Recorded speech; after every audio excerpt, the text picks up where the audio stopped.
तो अब हम नेक्स्ट क्वेश्चन पे आते हैं। नहीं, internal rate of return. Profitability index समझ में आ गया। एक बार प्रॉफिटेबिलिटी इंडेक्स ब्रीफली रिवाइज कर लेते हैं। PV of cash inflow upon PV of cash outflow. अगर कैपिटल रैशनिंग सिचुएशन है, रिसोर्स कंस्ट्रेंट है, तो usually we select project which have higher profitability index. So profitability index में एक एक्स्ट्रा एडवांटेज क्या है? It helps you to find out which is relatively more profitable for every 1 rupee invested. But अगर resource constraint नहीं है, then select the project on the basis of NPV. Higher NPV maximizes the wealth of the shareholder. Most of the advantages and disadvantages of NPV method are also applicable to profitability index method. एक और method जो बहुत ही important है finance की field में, that is called IRR, internal rate of return. और ये सिर्फ इसी टॉपिक में नहीं है, इसका प्रयोग फाइनेंस में बहुत अलग अलग टॉपिक्स में भी होता है। जैसे फॉर एग्जांपल, ऑलरेडी हमने जब कॉस्ट ऑफ कैपिटल निकालना सीखा था तो हमने इस फॉर्मूले को यूज़ किया है। कुछ कुछ जगहों पे कॉस्ट ऑफ इक्विटी निकालने के लिए आपने यूज़ किया है। हर वो सिचुएशन जहां आपको ईयर 0 का कैश फ्लो पता है और फ्यूचर के कैश फ्लोज दिए हुए हैं, और आपको पूछेगा कि what is that discount rate which equates present value of future cash flow to be equal to the present value of cash outflow, that discount rate is called IRR, internal rate of return. Internal rate of return मतलब ये project इतना rate of return generate कर रहा है। ये project based on the cash flow given, this is the rate of return the project is going to generate. तो ये rate of return inbuilt है इस प्रोजेक्ट में। ये रेट ऑफ रिटर्न क्या है? इनबिल्ट। इसके अंदर ये इनबिल्ट है, ऑलरेडी फिक्स्ड है कि ये कैश फ्लो है। अगर ये कैश फ्लो है, मान लो एग्जाम्पल के लिए, तो हमने मान लो एक IRR कैलकुलेट किया, मान लो IRR कैलकुलेट किया 8% आया, मतलब इस प्रोजेक्ट से आपको 8% रेट ऑफ रिटर्न मिलेगा। ये इनबिल्ट है इस प्रोजेक्ट में। इस कैश फ्लो में 8% rate of interest, rate of return inbuilt है। Is it right? इसका मतलब है कि अगर मैं इन कैश फ्लोज को 8% से डिस्काउंट करूंगा तो it will be equal to 1 lakh rupees, which means you are earning a return of 8%. IRR calculate करके क्या फायदा है? IRR कैलकुलेट करके ये फायदा है कि मैनेजमेंट का एक तो टारगेट रिटर्न होता है, टारगेट रिटर्न 10%, IRR 11%। मैनेजमेंट खुश होगा, बोलेगा अगर मेरा टारगेट 10 है और हमारा कैश फ्लोज बता रहा है कि हमें 11% रिटर्न मिलेगा, तो क्या करेंगे? एक्सेप्ट। टारगेट 10, IRR 8, तो क्या करेंगे? रिजेक्ट। ये मेथड का एडवांटेज क्या है? सीधा सीधा रिटर्न कंपेयर करो, क्या चाहिए और क्या मिल रहा है। ये है हमारी चाहत, ये है हमें मिल रहा है। ठीक है, जो मिल रहा है, अगर ज्यादा मिल रहा है, उम्मीद से ज्यादा, वेलकम। ठीक है, उम्मीद से कम, गर्दी कम। उम्मीद से ज्यादा, वेलकम। उम्मीद से कम, भीड़ कम। हम लोग यहाँ बोलते हैं ना, गर्दी कम, वही है। इतना आपको पोएम याद रखना है IRR में। उम्मीद से ज्यादा, वेलकम। उम्मीद से कम, गर्दी कम, दैट इज IRR। अब याद रहेगा। The IRR method estimates the discount rate that makes the present value of the subsequent cash inflow equal to the initial investment. ये डेफिनेशन गलत है, इसको लिखना चाहिए था IRR is that discount rate at which PV of cash inflow is equal to PV of cash outflow. ठीक है, क्योंकि कैश इनफ्लो या आउटफ्लो बीच में भी हो सकता है, ऐसा नहीं कि हमारा आउटफ्लो सिर्फ इनिशियल इन्वेस्टमेंट में ही होता है। कल भी एक क्वेश्चन किया था आपने, 3 साल के बाद आपने एडिशनल इक्विपमेंट खरीदा था, तो आपको क्या याद रखना, मेरी तरफ से ध्यान रखना, it is that discount rate, it is that discount rate at which PV of cash inflow is equal to PV of cash outflow. That is, it is that discount rate at which NPV 0, अगर ये दोनों बराबर हैं, inflow outflow बराबर हैं, तो NPV तुम्हारा क्या होगा, 0 होगा।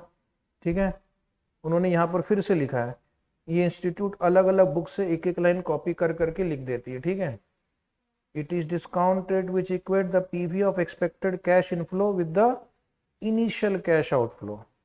ये नहीं, माफ कर देते हैं, that discount rate at which PV of inflow is equal to PV of outflow. Initial investment के अलावा भी आउटफ्लो होते हैं। How to take decision using IRR, next paragraph में लिखा है, मैंने हेडिंग अपनी तरफ से ही डाल दी है, how to take decision using IRR। आपको मैंने क्या कहा, उम्मीद से ज्यादा वेलकम और उम्मीद से कम तो गर्दी कम, इज इट राइट। तो यहां पर मैनेजमेंट का एक कट ऑफ टारगेट रहेगा, जैसे हमारे इंस्टीट्यूट का एक टारगेट है 50, इसके इधर वेलकम, इसके इधर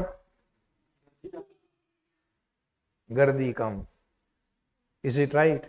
तो मैनेजमेंट का भी टारगेट रहता है 10%, तो जिसका रिटर्न 10 से ज्यादा है आइए स्वागत है, और जिसका रिटर्न कम है गर्दी कम, बाहर निकलो, इज इट राइट।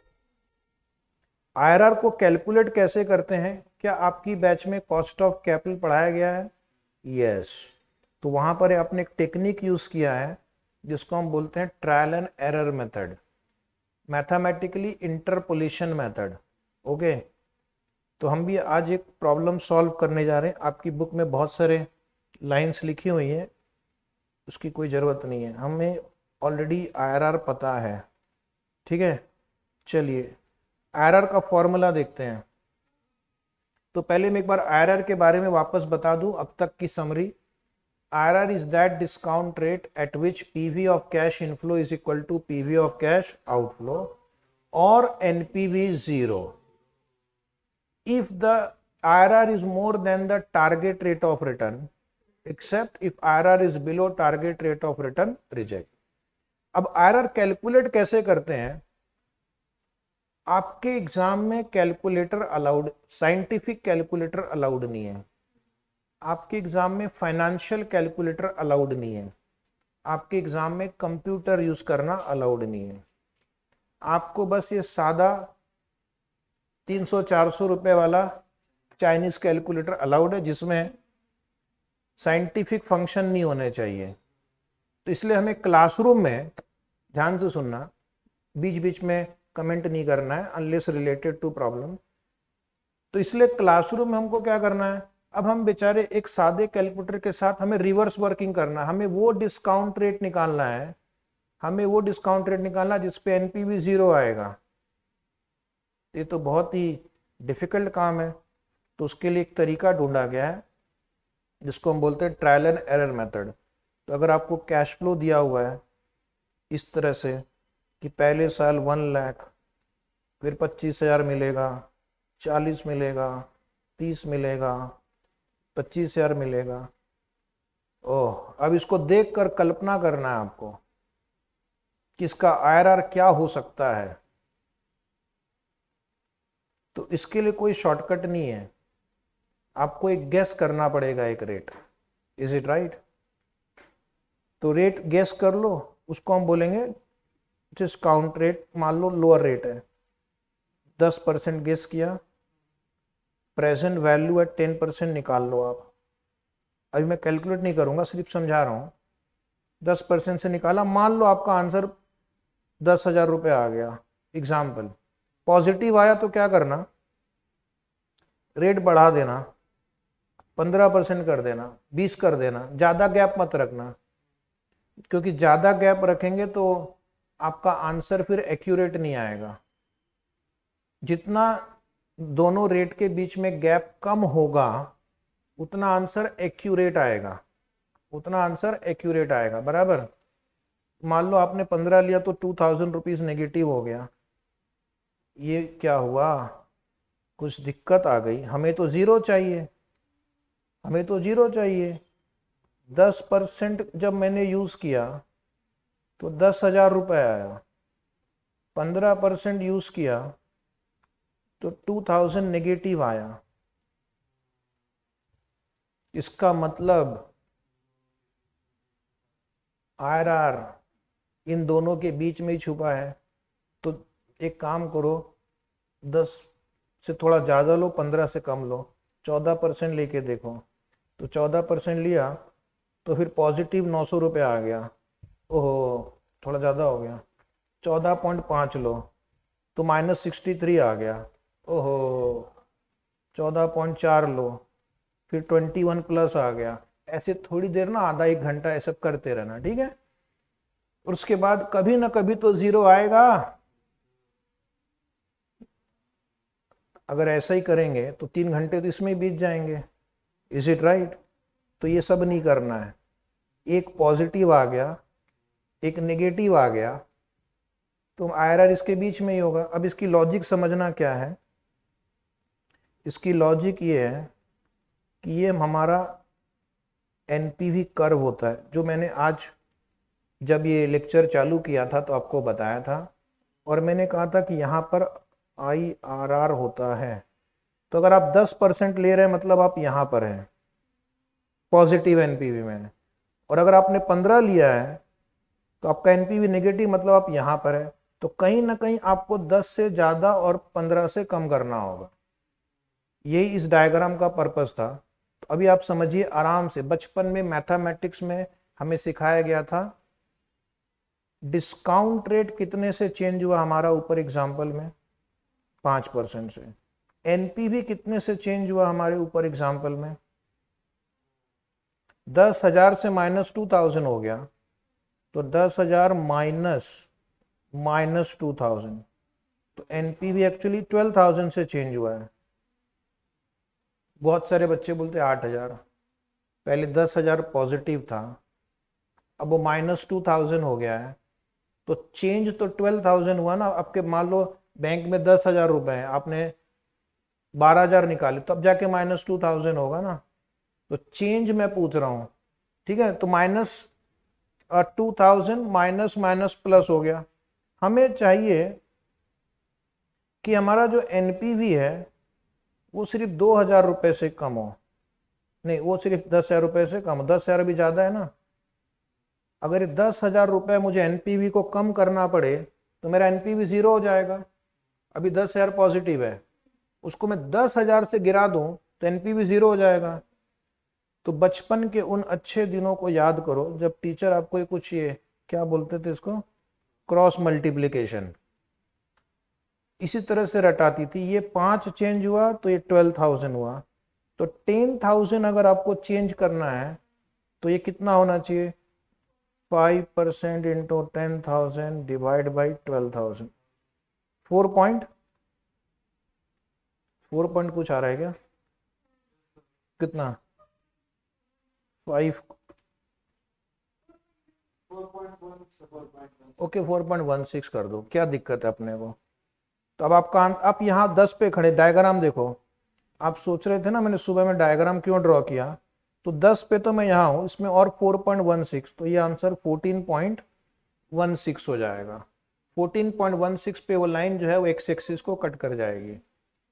अब इसी चीज को आप फॉर्मूले से भी लिख सकते हो। लोअर रेट है 10, एनपीवी एट लोअर रेट, हमारे एग्जांपल में एनपीवी एट लोअर रेट 10,000 है। एक मिनट 10,000, और दोनों एनपीवी का डिफरेंस लेना है, 10,000 माइनस 2,000 मल्टीप्लाइड बाई दोनों रेट का डिफरेंस, दोनों रेट का डिफरेंस 5। अगर आप ध्यान से देखोगे तो यहाँ हमने भी वही लिखा है क्रॉस मल्टीप्लीकेशन में, 5 into 10,000, 5 into 10,000 divide by 12,000 divide by 12,000। ये है हमारे आईआरआर का लॉजिक। ठीक है, ये मेथड क्या 100% सही है?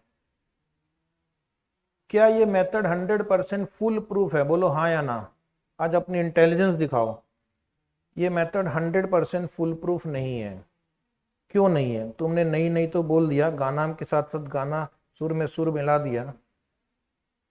बोलो जी, तुम्हारी बुक में कहीं पे भी नहीं लिखा हुआ ये। रट लो जितना रटना है। अब कौन बताएगा तुमको कि ये फॉर्मूला ऊपर में जो इंस्टीट्यूट ने दिया है, ये फॉर्मूला अप्रोक्सीमेटली राइट है। ये फॉर्मूला अप्रोक्सीमेटली राइट है, 100% राइट नहीं है। चूंकि हमारी कंट्री जुगाड़ू देश है, ये भी एक जुगाड़ है और काम चल रहा है। ठीक है, काम चलाऊ है तो चल रहा है, तो हम चला ही रहे हैं। 75 साल से चल ही रहा है बहुत सारा अपना देश, है कि नहीं? तो ये भी चल रहा है, चलने दो। किसी ने जानने की कोशिश ही नहीं की कि फॉर्मूला एक्चुअली गलत बता रहा है हमको। थोड़ी देर के बाद आप देखना गलत इसलिए है। अब सुनना, गलत किस लिए, जानने की इच्छा हो तो सुनो, ना तो 2-3 मिनट सो जाओ। आपने कहा कि 5% डिस्काउंट रेट चेंज होगा तो एनपीवी 12%, 12,000 से चेंज होगा। ये स्टेटमेंट ही गलत है, ये स्टेटमेंट ही गलत है। चेंज इन एनपीवी, और अगर आपने कहा कि अगर ये 4.16% से चेंज होगा तो 10,000 रुपए से चेंज होगा, आपने यही कहा ना। ये गलत है। अब इसमें क्या गलत है जरा समझा। अब जब इस एनपीवी के लाइन को देखते हो ना, ये लाइन स्ट्रेट लाइन नहीं है, ये लाइन कर्व है। और वो जो आपने कहा 5% पे 12,000, 4.16% पे 10,000, वो गणित तब काम करता है जब वो लाइन स्ट्रेट लाइन हो, लीनियर रिलेशनशिप हो। मैथ्स में उसको बोलेंगे लीनियर रिलेशनशिप, बट यहाँ रिलेशनशिप लीनियर नहीं है, कर्व ही लीनियर है। ओ, तो अगर ये 1% चेंज होता है 100 रुपए से, तो 2% से चेंज होने से 200 चेंज नहीं होता है, क्योंकि इस पे कंपाउंडिंग इफेक्ट होता है। इस पे कंपाउंडिंग इफेक्ट, कंपाउंडिंग समझ में आता है कि इंटरेस्ट पे भी इंटरेस्ट लगता है। तो 5 साल का प्रॉब्लम है तो 5 बार इंटरेस्ट पे इंटरेस्ट भी तो लग गया। Oh my God, is it right? ये फॉर्मूला अज्यूम करता है, जो फॉर्मूला भी आपने यूज किया, ये फॉर्मूला अज्यूम कर रहा है कि ये लाइन स्ट्रेट है, और जबकि लाइन एक्चुअली कर्व है। इसलिए ये जो फॉर्मूला है ये आपको एक अप्रोक्सीमेट आंसर देगा। और इसीलिए मैंने कहा कि जितना गैप कम हो उतना अच्छा है, क्योंकि गैप ज्यादा होगा तो ये लाइन और ये लाइन ऐसी है जो आप फॉर्मूले में अज्यूम कर रहे हैं, जबकि लाइन ऐसी, तो दोनों में गैप बढ़ता जाता है। जितना आपका स्टार्ट रेट और एंड रेट, हायर रेट और लोअर रेट का डिफरेंस रहेगा, उतना आपका आंसर डिफरेंस होता जाएगा। तो एक्यूरेट आंसर कैसे निकालेंगे? उसके लिए कैलकुलेटर होते हैं जिसको हम बोलते हैं फाइनेंशियल कैलकुलेटर या फिर कंप्यूटर, लेकिन कंप्यूटर अलाउड नहीं है। तो इंस्टीट्यूट आपको इस पे मार्क्स दे देगी, तुम्हारा भी काम चल जाएगा, तुम्हारी इंस्टीट्यूट का भी काम चल जाएगा, तुम आगे भी बढ़ जाओगे, हैप्पी, बात खत्म। ठीक है, इससे ज्यादा और क्रिटिसाइज करने की मेरे अंदर इच्छा नहीं है, न हिम्मत भी है, थक गया मैं। अभी अलाउ कर देना चाहिए बच्चों को फाइनेंशियल कैलकुलेटर, क्योंकि ये आईआरआर कैलकुलेट करना बहुत ही मैकेनिकल काम है। ठीक है, कूलीगिरी का काम है।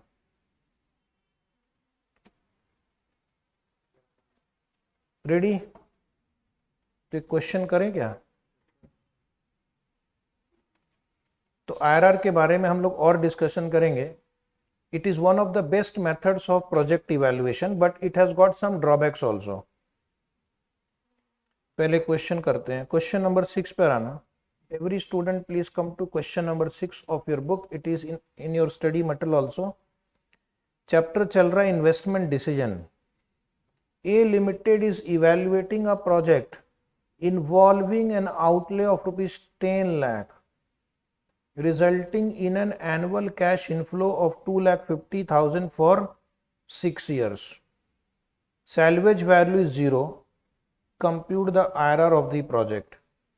Compute the RR of the project. तो ये क्वेश्चन आपको क्या बोल रहा है कि आपने ईयर 0 में 10 लाख रुपए इन्वेस्ट किए हैं और अगले 6 सालों में आपका कैश फ्लो कितना होगा? 2.5 लाख.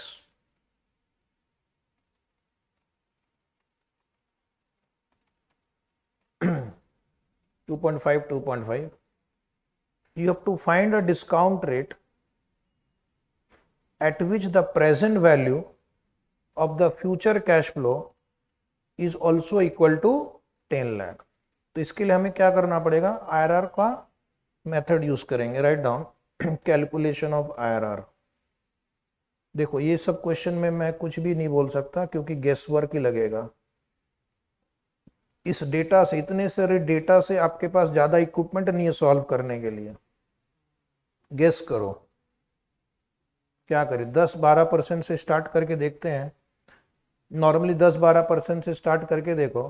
पॉजिटिव आया तो थोड़ा बढ़ा देना और नेगेटिव आया तो थोड़ा कम कर देंगे. ठीक है, वही तरीका है. Year cash flow discount rate एक 10% से लेकर देखो. बाद में हम देखेंगे, बाद में देखेंगे क्या करना है. यहां पर लिखना पीवी फैक्टर, पीवी. बाद में एक और रेट लेंगे लेकिन कितना लेंगे वो पहले आंसर पे डिपेंड करता है. PV factor, PV.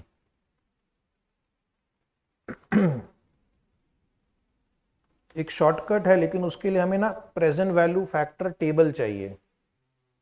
तो प्रेजेंट वैल्यू फैक्टर टेबल अगर नहीं है तो एग्जाम में आप फिर परेशान हो जाएंगे. इसलिए हमने सोचा कि डिपेंडेंसी कम कर दो.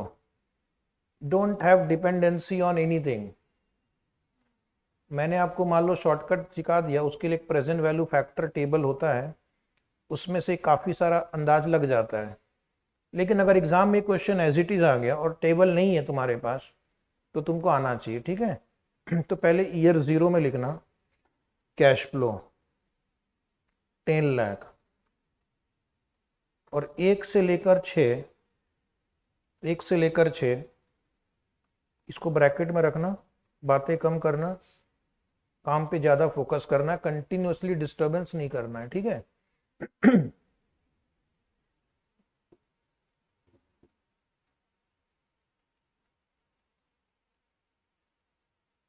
लिख लिया यहां तक. ये आपका क्वेश्चन दिया हुआ है. अब हमारा काम इसके ऊपर चालू होता है. तो ईयर 0 is 1, कैलकुलेटर उठाएंगे और 10% और 6 ईयर 10% और 6 ईयर 4.355 श्योर. मल्टीप्लाई करना. ये तो 10 लाख आएगा और ये 2.5 लाख इंटू 4.355 10,88,750 आ रहा है. 850 है मेरे पास तो 750 आ रहा है. चलिए कोई बात नहीं, अप्रोक्सीमेटली सही है. ये पॉजिटिव एनपीवी आ रहा है, ये पॉजिटिव एनपीवी आ रहा है. अरे 10-20 रुपए के लिए चिंता मत करो क्योंकि आपने कैलकुलेटर में जितने फैक्टर दिख रहे होंगे आपने सबसे मल्टीप्लाई कर दिया होगा और मैंने जो दिया आपने वही किया. कोई बात नहीं, 10-20 रुपया 30 रुपया ओके. अमाउंट बड़ा है ना, 2.5 लाख रुपया अमाउंट है, इसलिए डिफरेंस आएगा. ओके, प्लीज डिस्टर्बेंस नहीं. अब ये पॉजिटिव आया कि नेगेटिव आया? पॉजिटिव है। एक काम करो, इसको 15 कर दो। इंस्टीट्यूट भी बोलती है कि 5-1% तक का गैप आराम से आप रख लो। तो अब मैं क्या करूंगा, वापस कैलकुलेटर को ऑल क्लियर करो और 15% का फैक्टर बताओ। 3.7844। ओके, आपके कैलकुलेटर पे उसको डायरेक्टली 2,50,000 से आप मल्टीप्लाई कर सकते हैं।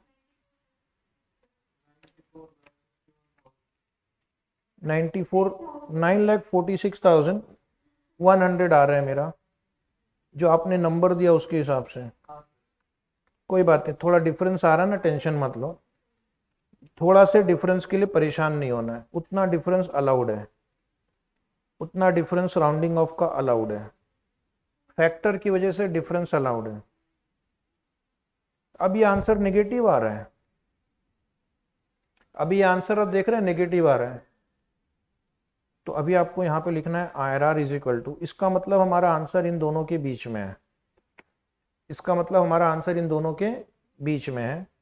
तो आप पहले फॉर्मूला लिखना, lower rate plus NPV at lower rate upon NPV at lower rate minus NPV at higher rate, NPV at higher rate into higher rate minus lower rate, into higher rate minus lower rate. Yes, तो अब मैं आपको क्या करूंगा, इसको solve करेंगे। Lower rate 10 लेते हैं, लोअर रेट 10 लेना, और ये एनपीवी 88750, एनपीवी 88750 डिवाइड बाई 88750, फिर माइनस के बाद फिर से ब्रैकेट में -53,900 लिखना, इंटू 15 माइनस 10, इंटू 15 माइनस 10, तो लगभग आपका आंसर आएगा 13% के करीब। तो लिख दीजिए 13% अप्रोक्सीमेटली। कितना आया? 13.11 आएगा, तो 13.11 अप्रोक्सीमेट लिख दो। डिपेंडिंग अपॉन आप स्टार्ट रेट और ये एंड रेट क्या लेते हो, कितने फैक्टर्स लिखते हो, थोड़ा बहुत आंसर डिफरेंट आएगा, लेकिन 13 के आसपास आना चाहिए, 13 के आसपास आना चाहिए। ओके, एक बार मैं फिर से आपको इसकी लॉजिक बता देता हूं, आखिरी बार फिर से देखना, क्योंकि अब मेरे पास एक्चुअल डेटा है। हमने डिस्काउंट रेट 5% से चेंज किया, लेफ्ट साइड में देखना 5%, उसकी वजह से एनपीवी इतने से चेंज हो गया। अपने कैलकुलेटर पे इन दोनों को ऐड करके बताना, क्योंकि एक माइनस है। 142650, 5% रेट चेंज हुआ, इतने अमाउंट से एनपीवी चेंज हो गया है। लेकिन हम चाहते हैं कि हमारा एनपीवी 0 हो, तो हमारा एनपीवी सिर्फ 88,750 से माइनस होना चाहिए था। अगर 88,750 से एनपीवी चेंज हो जाता तो ये 0 हो जाता। तो इसका मतलब है आपको रेट कितने से और बढ़ाना चाहिए था, क्रॉस मल्टीप्लाई करेंगे, वही हमने यहाँ पे किया है। 88,750 ये वाला फिगर इंटू 5, ये आ गया ऊपर इंटू 5, और डिवाइड बाई 142,650, तो ये नंबर आ गया 142,650, 3.11, यानी 10% में और आपको 3.11 और आगे बढ़ना है। हमने आज लेक्चर स्टार्ट किया तो हमें एक डायग्राम बनाया था, इज इट राइट? कुछ याद आ रहा है क्या वो डायग्राम था? यस, ये वो डायग्राम है। यहां पर आपका 13.11% है और ये IRR है। जब आपने 10% लिया था तो आपका एनपीवी पॉजिटिव आ रहा था, और जब आपने 15% लिया तो आपका एनपीवी नेगेटिव आ रहा था। इसका मतलब यहां पर IRR कितना आपको आगे बढ़ना है, ये जो डिस्टेंस हमने कवर किया, ये वो इंटरपोलेशन के फॉर्मूले से कवर किया है। क्रॉस मल्टीप्लिकेशन रूल स्कूल में भी पढ़ा था आपने, इज इट राइट? तो ये आपका एक्स एक्सिस हो गया इस क्वेश्चन का, और ये वाई एक्सिस हो गया और यहां पर इस पॉइंट पे 0 है। So this is the diagram for this question. Okay, एक और प्रैक्टिस करेंगे, practice practice and more practice is the only way to get through this exam. ठीक है, जितना ज़्यादा आप न्यूमेरिकल सब्जेक्ट राइटिंग में प्रैक्टिस करेंगे उतना अच्छा है। तो एक और प्रैक्टिस करते हैं। उस क्वेश्चन और इस क्वेश्चन में क्या डिफरेंस है? उसमें कैश फ्लो इक्वल था सारे ईयर्स में, इस क्वेश्चन में कैश फ्लो वेरी कर रहा है। Calculate the IRR of an investment ऑफ 1,36,000 which yields the following cash flow year 1, 2, 3, 4, 5। Cash inflow दे दिया। अब ये क्वेश्चन एग्जाम में आएगा तो आपको कैसे करना है? आपको एक रेट पहले गेस करना है। You have to guess a rate. क्या रेट करेंगे गेस बताओ? एक बार 10 से स्टार्ट करके देखें क्या, और उसके बाद जो आंसर आएगा उसको हम आगे कम या ज्यादा करेंगे। कैलकुलेशन ऑफ IRR, कोई बात नहीं, फर्स्ट कॉलम लिखेंगे ईयर, कैश फ्लो, फिर लिखना डिस्काउंट रेट। मैं आपको शॉर्टकट नहीं बता रहा क्योंकि एग्जाम में शॉर्टकट अगर यूज करना तो उसके लिए टेबल होता है, प्रेजेंट वैल्यू फैक्टर टेबल, और अगर वो नहीं रहा तो शॉर्टकट काम नहीं करेगा फिर। तो we have to be independent of any other help which is not available in the exam. वैसे तो फिर मेरे पास लैपटॉप में एक्सेल शीट भी है, नंबर डालेंगे, फॉर्मूला लगाएंगे, एक्सेल शीट पे आंसर आ जाएगा, लेकिन वो हमें अलाउड नहीं है। पीवी फैक्टर एक 10% से हम स्टार्ट करेंगे और जो आंसर आएगा उसके आगे फिर मैं उसका रेट बढ़ाऊंगा। ठीक है, डिस्काउंट रेट एक और बाद में लेंगे। पहले ही ट्रायल में अगर निगेटिव आ गया तो रेट को फिर क्या करना है? आपको कम करना है। फिर पहले ट्रायल में नेगेटिव आ गया तो रेट कम करना है। ये लीजिए फॉर्मेट तैयार, ईयर 0, 1, 2, 3, 4, 5, एक एक लाइन छोड़कर लिखना, कोशिश करना कोई गरीब नहीं हो जाएगा। फिर लिखेंगे कैश फ्लो, ईयर 0 में दिया हुआ है 1,36,000, 30,000, 40,000, 60,000, 30,000, 20,000। तो एक 10% से पहले मैं फैक्टर लिखता हूं, 3 डिजिट में लिखेंगे। 1 इंस्टीट्यूट ने भी 3 डिजिट यूज किया है, हम भी कर लेते हैं। 0.909, 0.826, हाँ बोलो थर्ड वन, 751, 0.683, 0.621। 3, 4, 5 डिजिट यूज कर सकते हैं, 3, 4, 5 यूज कर सकते हैं। और अगर फैक्टर क्वेश्चन में दिया जाए तो उनको यूज करना है। 1,30,000, 36,000 तो और लिख दिया आपने, 30,000 इंटू 0.909, 27270, 10% से करके देखो। नेक्स्ट वन बताना 33040, नेक्स्ट वन बताना 45060, नेक्स्ट वन बताना 20490, एक और बताना 12420, 12420। करीब 2280 आ रहा है क्या अप्रोक्सीमेटली?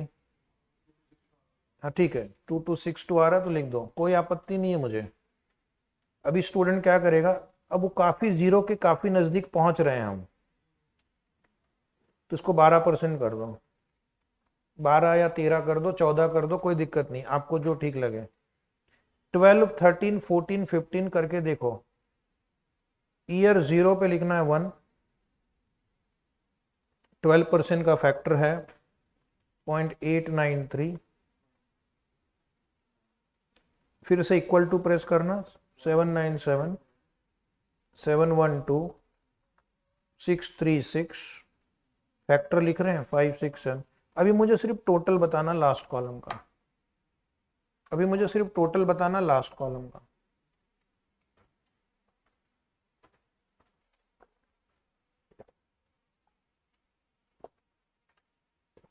जोश लाओ।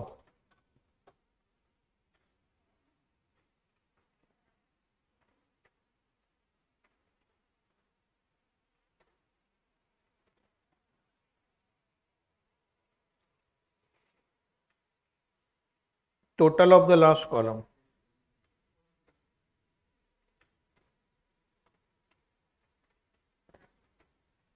कितना आ रहा है टोटल लास्ट कॉलम का, कोई बताओ।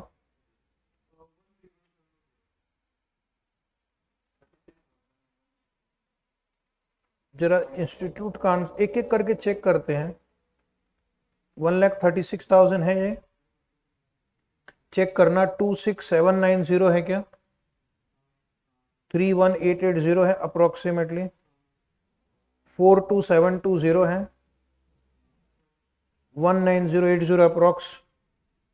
1,1340 अप्रोक्स। ठीक से टोटल करके 1,36,000 लेस कर दो तो आंसर लगभग 4190 आएगा। हाँ ठीक है, उतना ठीक है, 4190 के करीब है। हाँ जी, टोटल घर पे कर लेना वापस। हेलो, एक मिनट डिस्टर्ब नहीं करना है, ठीक है, हमें भी कंसंट्रेशन करना है।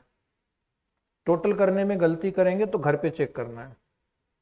ये हमारा आंसर आ गया 22804190।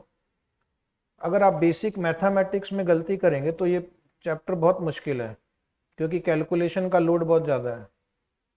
Formula IRR is equal to, formula लिखना lower rate plus NPV at lower rate, NPV at lower rate minus NPV at higher rate into higher rate minus lower rate, higher rate minus lower rate. Logic मैंने आपको 2 बार समझा दिया already. 10 से थोड़ा ज़्यादा है, 12 से थोड़ा कम है, उसके लिए इंटरपोलेशन यूज करते हैं। 2280 minus minus will become plus into 12 minus 10। हाँ जी बोलो, करीब 10.704% आ रहा है क्या? करीब 10.40% आ रहा है क्या? आराम से सोचो, आराम से प्रेजेंटेशन सीखना है आपको, कुछ भी डायरेक्टली नहीं लिखना है। फॉर्मूला लिखना है, उसके आगे नंबर्स लिखना है, फिर आंसर लिखना है। 10.704%। ये क्वेश्चन ना एक जगह और आएगा बाद में, तो उस समय हम 10.704% लेकर आगे सॉल्व करेंगे। इसमें एक और क्वेश्चन है लेकिन बाद में आएगा, उसमें डाटा सेम यूज किया हुआ है। इस तरह से IRR निकालते हैं। अगर आपने ये रेट ठीक से गेस कर लिया तो आपका काम यूजुअली मुश्किल नहीं होता है। कई बार एग्जाम में वो क्या करते हैं, वो आपको रेट दे देते हैं, please solve IRR by using 10 and 15%, 20 and 25%। तो फिर अगर उन्होंने कुछ इंस्ट्रक्शन दिया तो एग्जैक्टली उसी के बेसिस पे आप कैलकुलेट करेंगे, ठीक है। अदरवाइज स्टूडेंट को क्या करना है, अपना गेस वर्क यूज करना है। एक और क्वेश्चन नंबर 8 भी है। अब इसमें उन्होंने देखो फैक्टर दिया है टेबल में, तो मैं आपको फैक्टर दिया रहेगा तो कैसे उसको करना है मैं बताऊंगा इस बार, ठीक है। रेडी? तो अभी मैं आपको एक शॉर्टकट बताऊंगा, वो तभी आप यूज कर पाओगे जब आपके पास वो फैक्टर टेबल होगा। अभी फैक्टर टेबल भी है, ये क्वेश्चन एग्जाम में भी आ चुका है। लिखो एग्जाम क्वेश्चन, पहले स्टडी मटेरियल में है, MTP में है 5 मार्क्स, और ये कुछ साल पहले एग्जाम में भी ये क्वेश्चन आया हुआ है। Very important question, write down, very very important for exam purpose, 5 marks.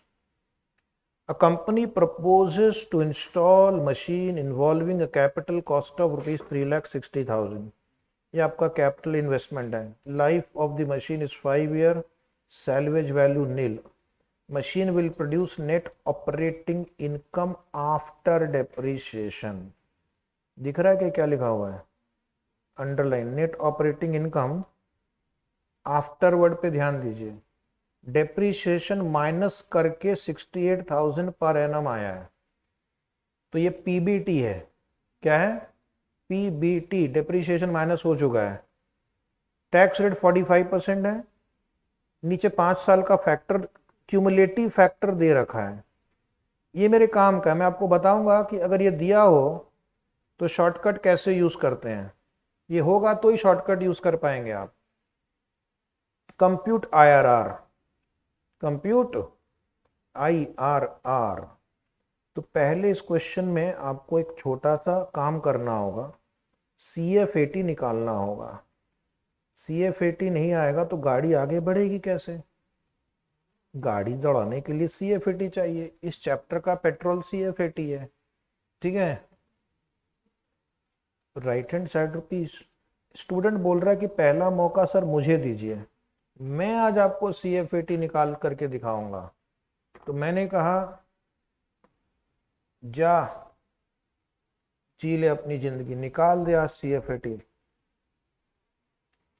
CF80, सारे बच्चे सामने स्क्रीन पे क्वेश्चन है, देखो CF80 फाइंड करो। जो लोग ऑनलाइन जुड़े हुए हैं वो आंसर टाइप करके भेजो।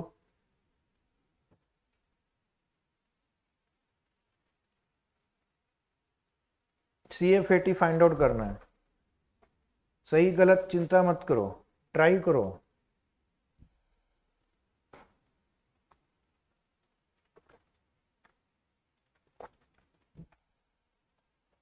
हाँ जी, आंसर 1,09,400 आ रहा है, ठीक है। तो चलिए आप अब मेरे साथ साथ लिख लीजिए, यहाँ पे पॉइंट नंबर ए लिखना, net operating income, net operating income after depreciation. Question में 68,000 दिया हुआ है, पहले टैक्स माइनस कर दो, less tax at the rate of, कितना टैक्स रेट दिया हुआ है? 45%। 45% कितना होता है? 30,600। Point number C PAT, 37,400। Point number D add back, depreciation 3,60,000, salvage value nil, number of years 5, तो ये 72,000 है। तो इसका मतलब CF80 109,400। Point number E, C plus D, 1,09,400 आया। Now how to identify start rate. अभी मैं आपको ना एक शॉर्टकट बताऊंगा इस टाइप के क्वेश्चन में, how to identify start rate. अगर आपका ये कैश फ्लो इवन है, मतलब हर साल इक्वल है, हर साल इक्वल है, जैसे ये क्वेश्चन को अगर मैं टाइमलाइन पे ड्रॉ करूं तो ईयर 0 में 3,60,000 है, 1 2 3 4 5, उसके बाद हर एक साल ये सेम 1,09,400 रिपीट होगा। तो इस टाइप के क्वेश्चन में जहां पे फ्यूचर कैश फ्लो इवन है, अब ये महा शॉर्टकट काम आएगा, आपको स्टार्ट रेट तुरंत आइडेंटिफाई हो जाएगा। फर्स्ट क्या करो, आपका 3,60,000 इन्वेस्टमेंट है, divide by annual cash flow करो 1,09,400। ये सब आपको एग्जाम में नहीं लिखना है, ये सब क्लास में सिर्फ समझाने के लिए। तो ये आपका आंसर कितना आ रहा है? 3.29 आ रहा है, 3.29। इसका मतलब है कि अगर मेरा फ्यूचर कैश फ्लो 1,09,400 है, उसको मैं 3.29 से मल्टीप्लाई करूं तो ये present value of cash inflow हो जाएगा, ये present value of cash inflow हो जाएगा। और अगर वो present value of cash outflow के बराबर हुआ तो दैट इज माई IRR। अब आपको क्या करना, इस टेबल में गौर से देखिए जनाब, 3.29 सर्च करना है इसमें। तो 3.29 इन दोनों के बीच में है, 15 और 16, 15 और 16, इसके बीच में 3.29 आएगा। तो इसमें इस क्वेश्चन में अभी मन में जरा भी शक नहीं रह गया है कि आपका लोअर रेट 15 लेना है और हाइयर रेट 16 लेना है। तो आपको 15 और 16 के बीच में आपका आंसर आ जाएगा। तो आपने पहले ये निकाल लिया 3.29। उसके बाद क्या करना है आपको, तो वही तो मैं भी लिख रहा हूं, जितना लिखना उतना ही लिखना है। फिर आपको सेकेंड स्टेप में चेक करना है, check 3.29 in present value NVT table. NVT table या क्यूमुलेटिव टेबल जिसमें क्यूमुलेटिव फैक्टर दिया हो, cumulative in the 5th year. कितने साल का प्रॉब्लम है ये, 5 साल का। तो आपको 5वें साल में, इस क्वेश्चन में तो वैसे उन्होंने आपका काम इजी कर दिया है, डायरेक्टली 5th ईयर वाली लाइन ही दे रखी है। आपके एग्जाम में कई बार 5, 6, 7, 8 ऐसे दे देते हैं। Okay, it is between 15 and 16%। It is between 15 and 16%। It is between 15 and, ये हम इस क्वेश्चन के कॉन्टेक्स्ट में ये सब लिख रहे हैं, but it is applicable for any other problem. आगे भी किसी क्वेश्चन में अगर फैक्टर दिया हुआ रहेगा तो वहां पर भी मैं ट्राई करके देखूंगा, ठीक है। लॉजिक वही है कि अगर 1,09,400 को 3.29 से मल्टीप्लाई करेंगे तो 3,60,000 आएगा, लेकिन 3.29 एग्जैक्टली नहीं है। अगर एग्जैक्टली होता तो आपको सॉल्व भी करने की जरूरत नहीं थी, वही रेट हमारा आंसर हो जाएगा। तो अभी आपको सॉल्व करना है, अभी खेल खत्म नहीं हुआ है। अभी लिखना है स्टेप 2। ये शॉर्टकट अब आपको समझ में आ गया, कैलकुलेशन ऑफ IRR, ठीक है। Year, cash flow, discount rate, एक लेना 15, उसमें 2 कॉलम पीवी फैक्टर पीवी, और एक लेना discount rate 16%, 2 column PV factor PV. और आपको फैक्टर खुद से निकालने की भी जरूरत नहीं है, दिया हुआ ईयर 0 में 3,60,000 है और 1 से 5 1,09,400 है। 1 से 5 15%, क्वेश्चन में 3.35 दिया हुआ है और यहां पर 1 और 3.27 दिया हुआ है। तो अभी आपको मल्टीप्लाई करना है, 3,60,000 आ गया, उसके बाद आपको 1,09,400 इंटू 3.35 करेंगे, 366,490 आ रहा है, चेक करना। तो फिलहाल 6,490 आपके पास पॉजिटिव एनपीवी है। फिर वापस नेक्स्ट कॉलम पे जाना,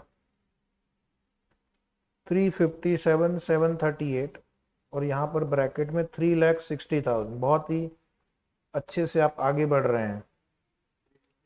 तो यहाँ पर आपका 2262 नेगेटिव आ रहा है,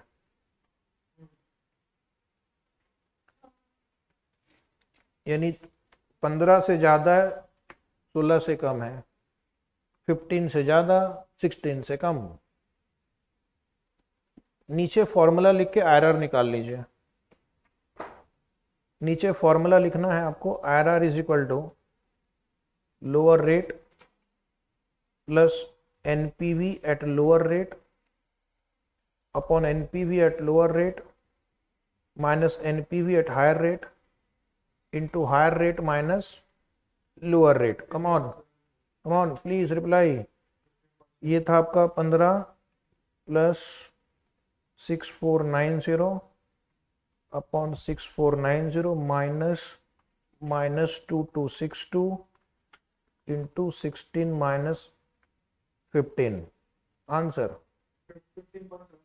वेरी गुड 15.74%। अप्रोक्सीमेटली इतना ही आना चाहिए। 15 से 16 के बीच में ये तो पक्का है, और एक्यूरेट चाहिए तो फॉर्मूला यूज होता है, इसको हम बोलते हैं इंटरपोलेशन फॉर्मूला। हाँ जी, कैलकुलेशन में गलती नहीं करनी है। क्या किसी को कोई शक संदेह है, कोई डाउट है? No, okay. अब नेक्स्ट पैराग्राफ पे आना, उसके नीचे एक पैराग्राफ भी है, एक्सेप्टेंस रूल। एक्सेप्टेंस रूल मैंने ऑलरेडी बता दिया कि अगर आपका IRR कट ऑफ रेट या कॉस्ट ऑफ कैपिटल से ज्यादा है तो एक्सेप्ट करेंगे, अगर आपका IRR कट ऑफ रेट से कम है तो रिजेक्ट करेंगे। फिर तुम पूछोगे कट ऑफ रेट के बराबर हुआ तो क्या करेंगे? कट ऑफ रेट के बराबर हुआ तो इनडिफरेंस। कट ऑफ रेट मतलब टारगेट रेट। जैसे आपका इंस्टीट्यूट का कट ऑफ रेट पता है क्या है? टोटल 200 चाहिए, तो इस तरह से नंबर के हिसाब से कट ऑफ रेट है 200 के उस तरफ इस तरफ। 50% इंडिविजुअल सब्जेक्ट में आना चाहिए एवरेज। तो जो कट ऑफ रेट क्रॉस कर गया वो पास हो गया, जो कट ऑफ रेट के नीचे रह गया गर्दी कम। कट ऑफ रेट से ज्यादा वेलकम, कट ऑफ रेट से कम गर्दी कम। ठीक है। इनडिफरेंस का मतलब क्या है? इनडिफरेंस का मतलब है कि एक्सेप्ट भी कर सकते हैं, रिजेक्ट भी कर सकते हैं। ये आपकी एग्जैक्टली अपॉर्चुनिटी कॉस्ट के बराबर है, बाद में आपकी मर्जी। अब मैं आपसे एक सवाल पूछूंगा, क्योंकि आप लोग बहुत ही इंटेलिजेंट है। अगर IRR is greater than cut off rate, NPV is equal to how much? Accept तो हो गया, वो तो जो बुक में लिखा है वो सबको दिखता है, जो नहीं लिखा है वो देखना है। अगर IRR कट ऑफ रेट से ज्यादा है तो NPV इज ग्रेटर देन 0, और अगर IRR NPV weighted average cost of capital से कम है तो NPV इज लेस देन 0। तो आप देख रहे हैं वापस हम घूम फिर के वहीं पहुंच रहे हैं। If IRR is greater than cutoff rate or WACC, it is saying the same thing that your NPV is positive, and if your IRR is below cutoff rate, it is saying the same thing as your NPV is negative. Diagram से भी मैं आपको दिखाता हूँ, ठीक है? एक minute, ये मान लो अपना डायग्राम है। आज की शुरुआत हमने कुछ ऐसी ही की थी, ठीक है? ये जो पॉइंट है ये IRR है। अगर आपका IRR, ये हमारा मान लो कट ऑफ रेट है, NPV निकालने के लिए हम कट ऑफ रेट यूज करते हैं या WACC यूज करते हैं। NPV निकालने के लिए minimum rate of return is used as a discount rate. तो आपको दिख रहा है यहां पर मेरा NPV पॉजिटिव है, ये पॉजिटिव है, और IRR is more than NPV, IRR is more than cut off rate. तो आपका डिसीजन सेम है, भले आप NPV यूज करो या IRR यूज करो। लेकिन अगर मेरा कट ऑफ रेट यहां पर है, this is my cut off rate, यहां पर अगर मैं देखूं तो हमारा NPV नेगेटिव हो गया, तो मैथमेटिकली यहां पर आपका IRR कट ऑफ रेट से कम है। ठीक है। तो डायग्राम में भी आप चाहें तो समझ सकते हैं कि डायग्राम में अगर IRR कट ऑफ रेट के राइट साइड में है तो एक्सेप्टेबल, और IRR कट ऑफ रेट के लेफ्ट साइड में है तो रिजेक्ट। क्योंकि अगर IRR राइट साइड में मतलब NPV पॉजिटिव है, और IRR अगर लेफ्ट साइड में है तो NPV नेगेटिव है। तो ये हो गया diagram wise understanding. Is it right? तो क्या आप यहां पर एक हम कंक्लूजन लिख सकते हैं? If we are evaluating a single project, if we are evaluating a single project, एक ही प्रोजेक्ट को इवैल्यूएट करना है. If we are evaluating a single project,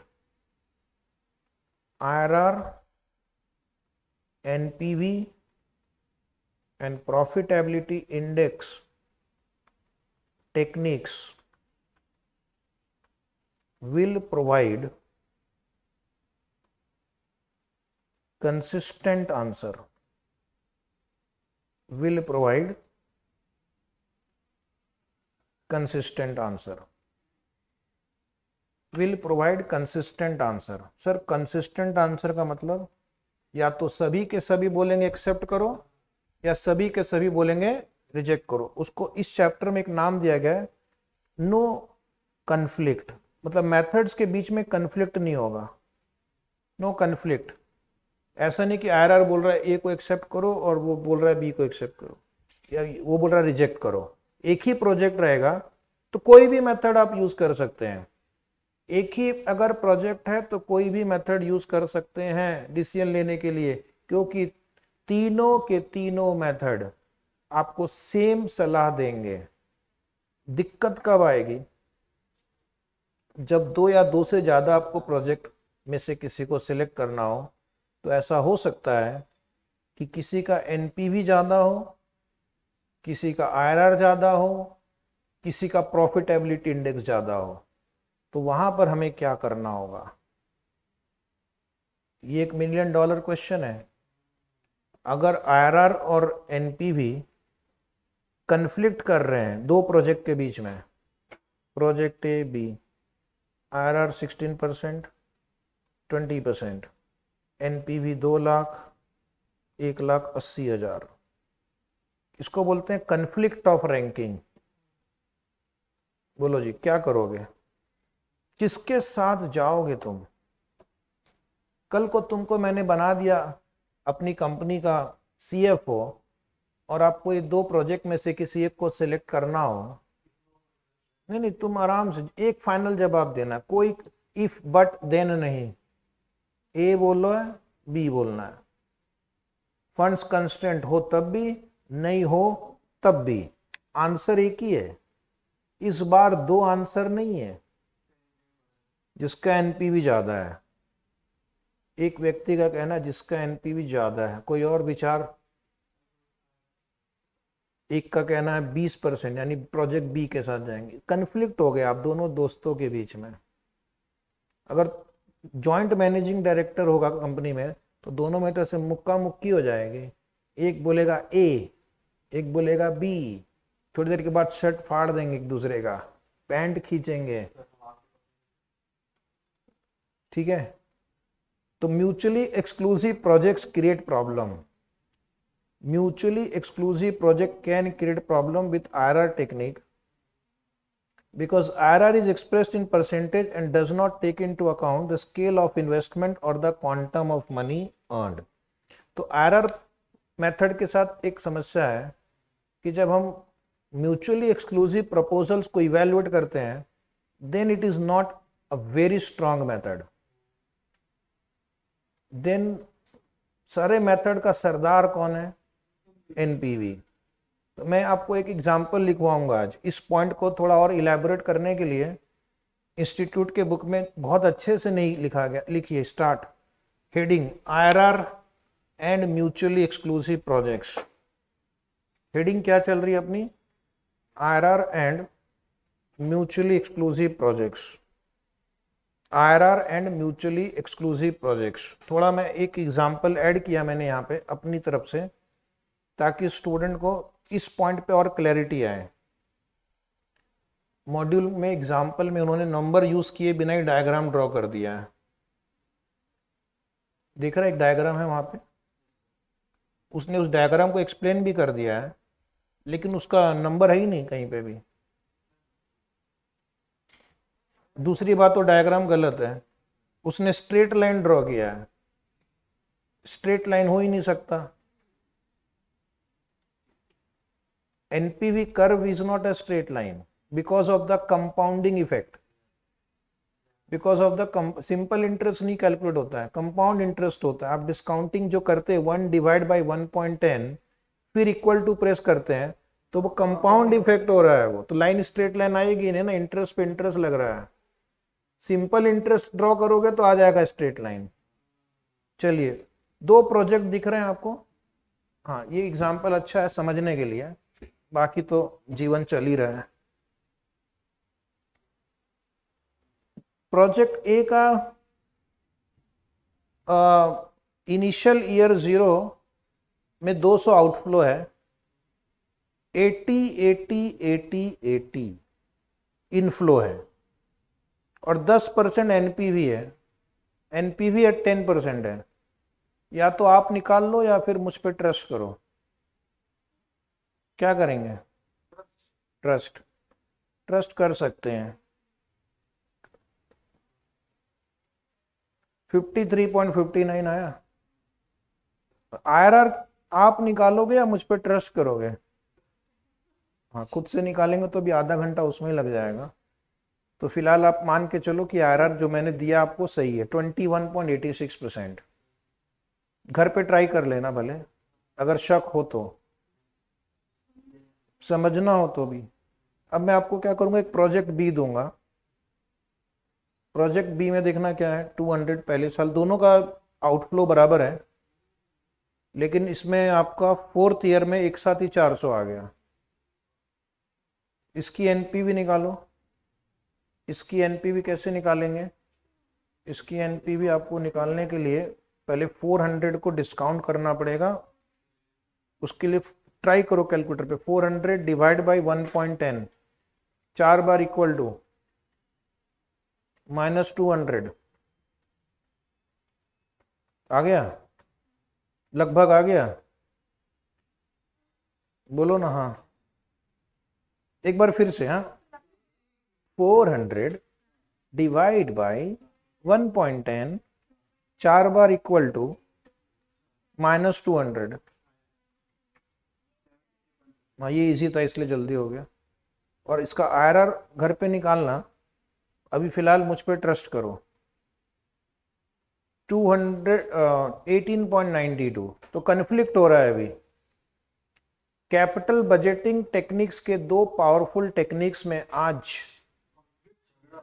conflict हो गया। आईआरआर बोल रहा है ए के साथ चलो, एनपीवी बोल रहा है बी के साथ चलो। ठीक है, तो ये प्रोजेक्ट मैनेजर किसके साथ जाएगा, ए या बी? तो अब इसको क्या करेंगे,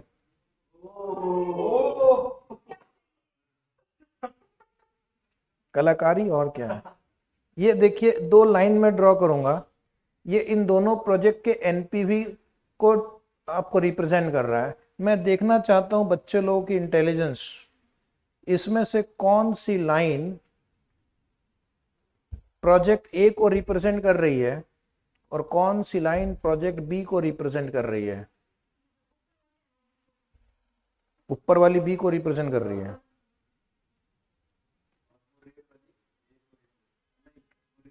किसका आईआरआर ज्यादा उस टेबल में, मैं भूल गया, आईआरआर किसका ज्यादा है?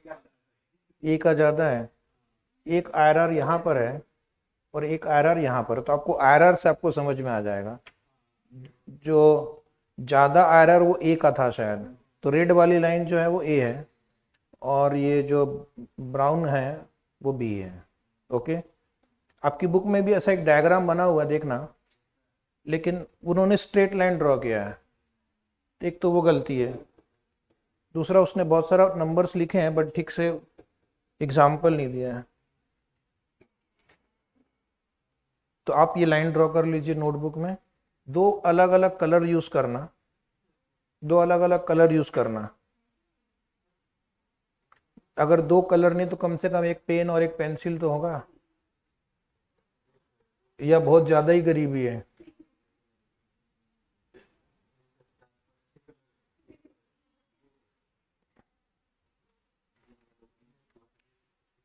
तो आपकी बुक में वो जो डायग्राम है ना, मैंने उसको सिर्फ एक एग्जाम्पल के द्वारा आपको और समझाने की कोशिश की है। ठीक है, बाकी आप बुक से नोट पढ़ देना बाद में। तो ये हो गया हमारा डायग्राम। अब इस डायग्राम को बहुत ही अच्छे से समझना है, क्योंकि वो जो आगे इतना एक्सप्लेनेशन बुक में लिखा हुआ है वो आपको खुद ही पढ़ना है, क्योंकि मैं अभी आपको बताने वाला हूँ।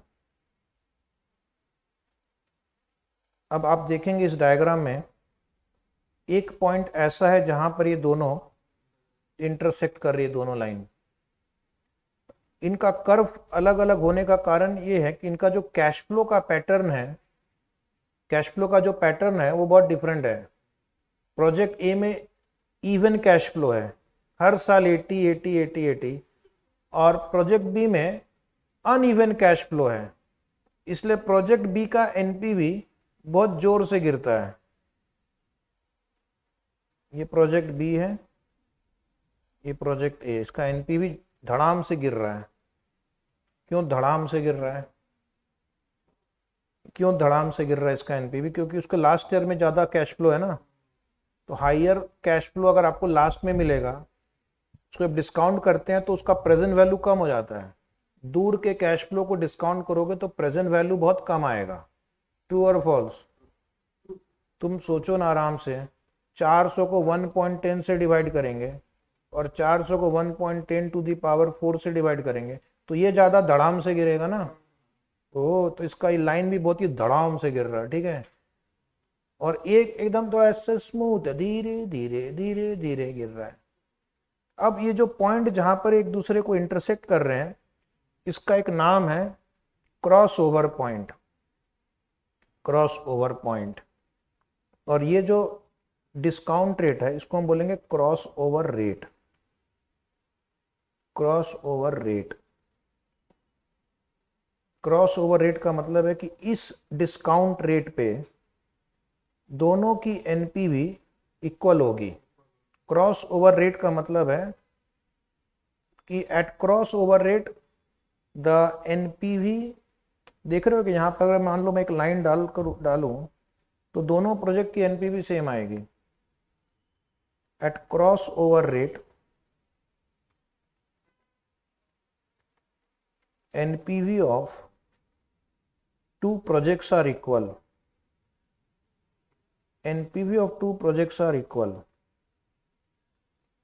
Eight cross over rate NPV of two projects are equal.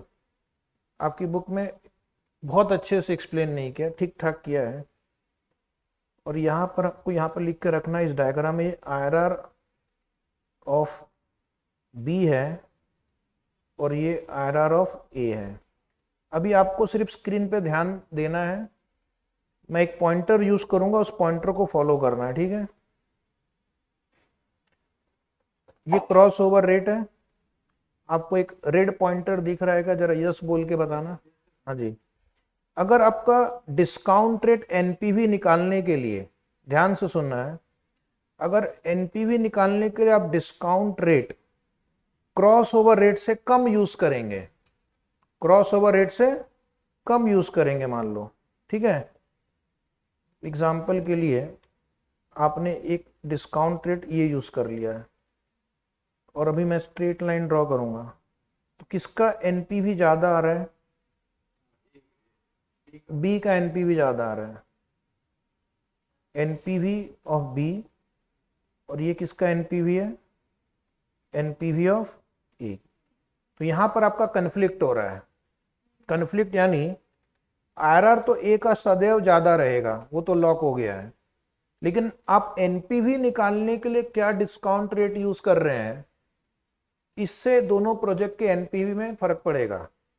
Project अगर मैं यहां पे कम रेट यूज करता हूं, क्रॉस ओवर रेट से कोई भी कम रेट यूज करता हूं, तब तक कन्फ्लिक्ट है। प्रोजेक्ट बी का एनपीवी ए से ज्यादा, अगर मैं यहां पर भी लेता हूं तो बी का एनपीवी ए से ज्यादा है।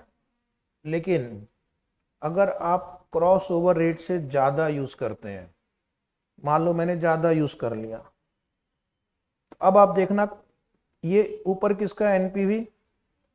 ए। और ये एनपीवी किसका है? एनपीवी। अब किसका एनपीवी ज्यादा हुआ? ए का। आरआर किसका ज्यादा है? ए का। तो कन्फ्लिक्ट कब तक होगा? क्रॉस ओवर पॉइंट तक कन्फ्लिक्ट होगा।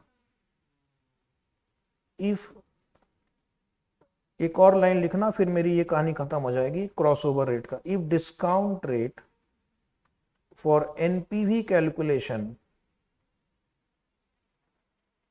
if discount rate for NPV calculation used is below crossover rate, is below crossover rate, is below crossover rate, there will be conflict of ranking, there will be conflict of ranking, there will be conflict of ranking, there will be conflict of ranking। अब इसी line को दोबारा फिर से लिखना, मैं dictate करूंगा, आप लिखेंगे नीचे। However, if discount rate used for NPV calculation, if discount rate used for NPV calculation is more than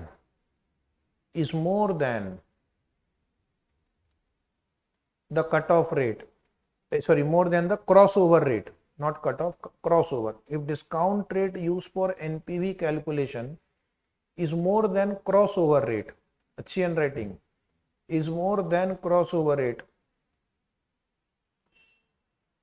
conflict of rank will not arise, conflict of rank will not arise, conflict of rank will not arise। एक last paragraph लिखना। अब आपका conflict हो गया तो क्या करेंगे, तो लिखना डिसीजन, डिसीजन, क्योंकि हमने उस सस्पेंस तो अभी बताया नहीं आपको। Select project with higher NPV, select project with higher NPV when there is conflict of ranking, select project with higher NPV when there is conflict of ranking, select project with higher NPV when there is conflict of ranking, because higher NPV